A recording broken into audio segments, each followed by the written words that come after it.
من الله قيلا ومن أصدق من الله حديثا.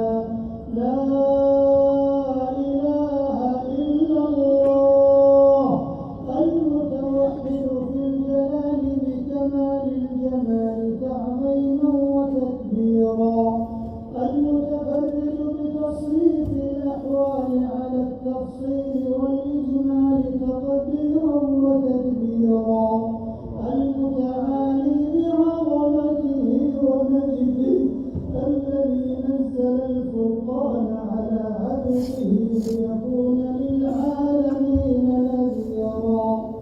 ونحن على ما قال ربنا وخالقنا ورازقنا من الشاهدين، ولما أوجب وألزم غير جاحدين.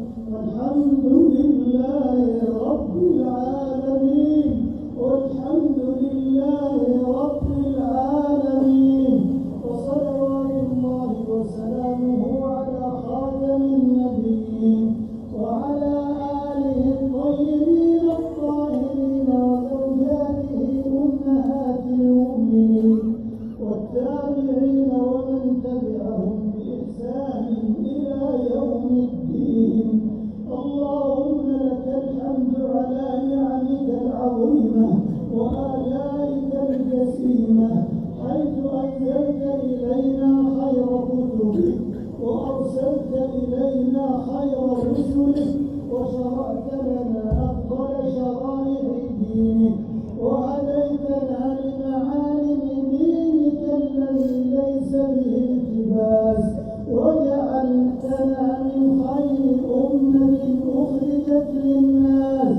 ولك الحمد على ما يسرت من صيام شهر رمضان وقيامه وتلاوة كتابك العزيز الذي لا يأتيه الباطل من بين يديه ولا من خلفه، تنزيل من حكيم حميد. اللهم لك الحمد كما هديتنا للإسلام وعلمتنا الحكمة والقرآن. لك الحمد بالإسلام ولك الحمد بالقرآن ولك الحمد بالمال والأهل والمعافاة. كبت عدونا وأظهرت أمننا وجمعت فرقتنا وأحسنت معافاتنا، ومن كل ما سألناك ربنا أعطيتنا، فلك الحمد والشكر على ذلك حمدا وشكرا كثيرا.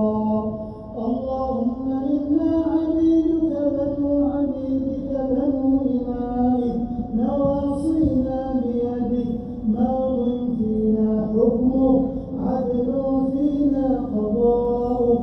نسألك بكل اسم هو لك سميت به نفسك أو أنزلته في كتابك أو علمته أحدا من خلقك أو استأثرت به في علم الغيب عندك، أن تجعل القرآن العظيم ربيع قلوبنا ونور صدورنا وجلاء أحزاننا وذهاب همومنا وغمومنا، وسابقنا إليك وإلى رضوانك وجناتك جنات النعيم. اللهم ذكرنا منه ما نسينا وعلمنا منه ما جهلنا، وارزقنا تلاوته آناء الليل وأطراف النهار على الوجه الذي يرضيك عنا. اللهم اجعلنا ممن يحب حلاله ويحرم حرامه ويعمل بمحكمه ويؤمن بمتشابهه ويتلوه حق تلاوته. اللهم اجعلنا